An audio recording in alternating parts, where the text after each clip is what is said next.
Hello students, કેમ છો બધા? મજામાં ને? આ વિડીયોની અંદર આપણે ધોરણ 10 વિષય ગણિત ચેપ્ટર 2 બહુપદીઓ એનો સ્વાધ્યાય 2.2નો દાખલા નંબર 1નો પહેલો દાખલો શીખીશું. ઓકે, તો ચેનલ ફટાફટ સબસ્ક્રાઈબ કરી દો, વિડીયો લાઈક કરી દો. ઓકે, નાવ લેટ સ્ટાર્ટ. ધોરણ 10 ગણિત ચેપ્ટર 2 બહુપદીઓ એનસીઆરટી ગુજરાતી માધ્યમ વર્ષ 2024-25ના વિદ્યાર્થીઓ માટે ખાસ સ્વાધ્યાય 2.2 એનો દાખલા નંબર 1. નીચે દર્શાવેલ દ્વિઘાત બહુપદીઓના શૂન્યો શોધો તથા તેમના શૂન્યો અને સહગુણકો વચ્ચેનો સંબંધ ચકાસો. તો પહેલું કામ શૂન્ય શોધવાનું, બીજું કામ શૂન્યો અને સહગુણકો વચ્ચેનો સંબંધ ચકાસો. શૂન્યનો મતલબ જવાબ, ઉકેલ. તો સૌથી પહેલાં અહીંયા શું આપેલું હોય? દ્વિઘાત બહુપદી. તો મોટા મોટી ઘાત એક્સના ઉપર 2 એટલે એને કહેવાય દ્વિઘાત બહુપદી. એક્સના પર મોટા મોટા કેટલા લખેલા? 2.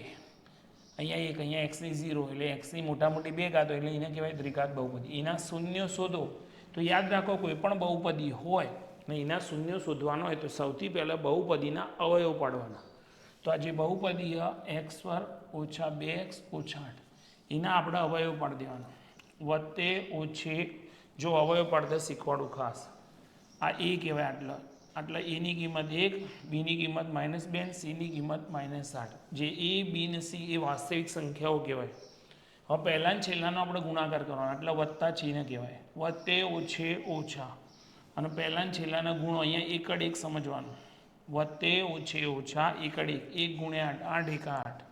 હવે આપણે 8ના અવયવ પડવાના. અહીંયા બાદ બાકીનું ચિહ્ન આવ્યું તો બાદ બાકી કરીને આપણે અહીંયા 2 લાવવાના. 8ના અવયવ પડો. 8 એકા 8. 8ના અવયવ પડે. 8 એકા 8. 2 ચોક 8. તો 8ના અવયવ 8 એકા 8, 2 ચોક 8. હવે 4માંથી 2 આપણે બાદ કરીએ તો 2 થઈ જાય. તો આપણને આ અવયવ મળી ગયા. ઓકે, 4 અને 2. તો અહીંયા x પર લખીશું, આ ઓછા ચિહ્ન લખીશું, પછી આ 4 લખવાના. મોટો અવયવ પહેલો લખવાનો છે. અહીંયા આરી ચિહ્ન મૂકીને મોટો અવયવ લખવાનો અને આ x લગાવી દેવાનું. 4x. અહીંયા જોતા હતા કેટલા? ઓછા 2x. લખ્યા કેટલા? ઓછા 4x. એટલે અહીંયા વત્તા લખવું પડે. વત્તા અરે 2 લખી દે, 2 અને પાછળ x.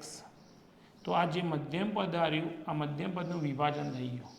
આ જે મધ્યમ પદ એનું વિભાજન. 4માંથી 2 કાઢો એટલે 2, મોટી ઋણ ઋણ 2. તો ઓછા 4માંથી વત્તા 2 જાય, ઓછા 4માંથી વત્તા 2 જાય એટલે 2 રહે, મોટી ઋણ એટલે ઋણ 2 થઈ જાય. પાછળ ઓછા 8. ચલો, આ બંનેમાં અને આ બંનેમાં સરખું બહાર કાઢો. x 2 વખત, x 1 વખત. તો x 1 વખત સામાન્ય. અંદર એક x વખત x પર 4 ગુણ્યા x 4x. આ બંનેમાં સરખું 2 સામાન્ય કાઢો. અંદર x 2 ગુણ્યા x 2x, 2 ચોક 8. આ બંને કહું સરખા એક વાર લખવાનું. x ઓછા 4 x વત્તા 2.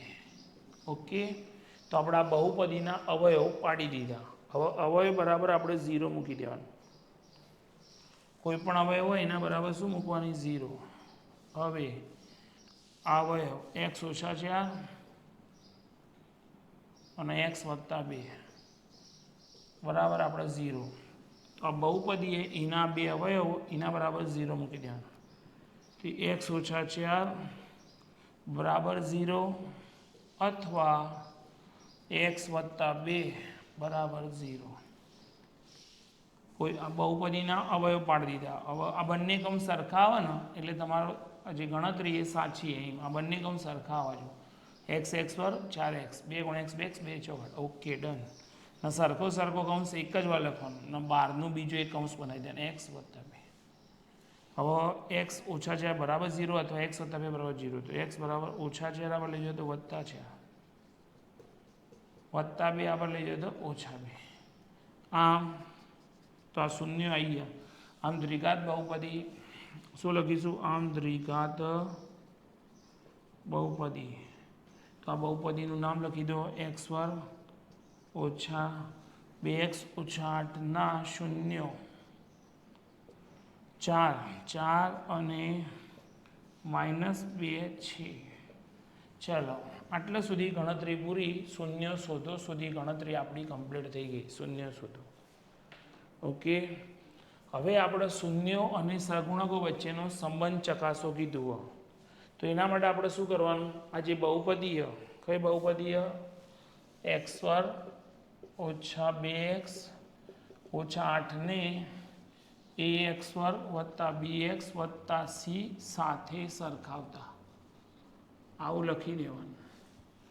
આ દ્વિઘાત બહુપદીનું પ્રમાણિત સ્વરૂપ ax વર્ગ વત્તા bx વત્તા c. ઓકે, બે ઘાત એક ઘાત અચળ.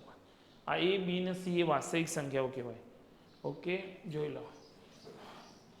માટે આ આ x વર્ગ થઈ ગયું એટલે a એટલે આટલા 1 કહેવાય. b એટલે -2 અને c બરાબર -8 મળે. તો x વર્ગ તો a એટલે આટલે 1, bx એટલે x વાળું પદ, b તો -2 અને વત્તા c તો c વાળું -8. આટલું લખી દેવાનું. જોઈ લો. આ ઉપરની લાઈન લખતા ના આવડે તો ડાયરેક્ટ લખી દેજો a b ને c ની કિંમત. આ a ની કિંમત આ રહી, આ b ની કિંમત ના c ની કિંમત. ઓકે, તો પણ ચાલશે. હવે આપણે શું કરવાનું? શૂન્યો અને સગુણકો વચ્ચેનો સંબંધ ચકાસો. તો લખવાનું હવે શૂન્યનો સરવાળો. શું લખવાનું? શૂન્યનો સરવાળો. ચલો, શૂન્ય કયા કયા? 4 અને -2. તો પહેલા 4 લખો સરવાળાનું, પ્લસ લખવાનું, પછી -2. તો હવે 4માંથી 2 કાઢો એટલે 2 રહે. હવે એક લીટી છોડી દેજો. અહીંયા લખવાનું શૂન્યનો સરવાળાનું સૂત્ર -b છેદમાં a. આ સૂત્ર દ્વિઘાત બહુપદી. કઈ બહુપદી? એ દ્વિઘાત. એના શૂન્યનો સરવાળાનું સૂત્ર -b છેદમાં a. ગુજરાતીમાં લખવું હોય તો a એટલે આ a કહેવાય. x વર્ગનો સહગુણક. અહીંયા લખાય x વર્ગનો સહગુણક અને અહીંયા લખાય ઓછા b એટલે x નો સહગુણક. x વર્ગનો સહગુણક અને x નો સહગુણક. પણ એવું નહીં લખવું, આપણે આ જ લખી દેવાનું ઇંગ્લિશ વાળું. ઓછા ચિહ્ન એમના એમ મૂકી દો. આરે ઓછા b ની કિંમત લખો b. આ ઓછા ચિહ્ન મૂકો. આ એકલા b ની કિંમત -2 અલગથી કૌંસમાં -2 અને એની કિંમત લખો 1. હવે આનું સાદુરૂપ આપો એ હારી થઈ જવું જોઈએ. ઓછે વત્તા 2, ઓછે વત્તા 2 અને 2 ને 1 ભાગો એટલે 2 આવી ગયો. ખ્યાલ આવ્યો? હું જે શું કહેવા માગું? આ લખવું હોય તો આ લખો, તો આ ના લખવું હોય તો x વર્ગનો સહગુણક અને આ ઓછા b એટલે x નો સહગુણક. આવું તમારે લખવું હોય તો તમે આ લખો તો આ લખો. બેમાંથી એક લખાય. તો આપણે ઇંગ્લિશ વાળું લખવું સારું રહેશે. આ શું લાયા? એ અહીંયાથી લીધું. આ એ કઈ જગ્યાએ? તો એ આટલા કહેવાય એટલે x વર્ગનો સહગુણક અને b આટલા એ x નો સહગુણક. ઓકે, આપણે આ ઓકે રહેશે. બરાબર. ચાલો, સરવાળો શૂન્યનો સરવાળો ચેક થઈ ગયો. બે વસ્તુ ચેક કરવાની, એક શૂન્યનો સરવાળો અને એક શૂન્યનો ગુણાકાર. હવે લખવાનું અને શૂન્યનો ગુણાકાર. ચાલો, શૂન્ય કયા હતા આપણે? શૂન્ય એટલે ઉકેલ, જવાબ 4 અને -2. તો 4 ગુણ્યા કૌંસમાં -2 વત્તે ઓછા 4 દુ 8. હવે આપણે એક લાઈન છોડ દો અને અહીંયા લખો c છેદમાં a. કિંમતો c એટલે અચળ પદ ને a એટલે x વર્ગનો સહગુણક. ચલો, અહીંયા આપણે લખેલું છે c માં લખી દો -8 અને a માં લખી દો 1. -8 ને 1 ભાગો એટલે શું આવે? -8 આવી ગયો. ઓકે, તો એની સાથે આ પહેલો દાખલો કમ્પ્લીટ. દાખલા નંબર 1 સ્વાધ્યાય 2.2 નો દાખલા નંબર 1 નો પહેલો દાખલો અહીંયા કમ્પ્લીટ. સ્ક્રીનશોટ પાડી લો.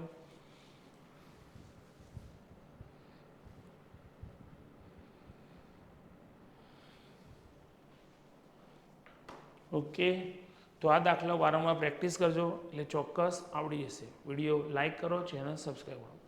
મળીએ આના પછી દાખલા નંબર 1 ના બીજા દાખલા માટે મળીએ નેક્સ્ટ વિડીયોમાં. ત્યાં સુધી આવજો. જય હિન્દ, જય ભારત.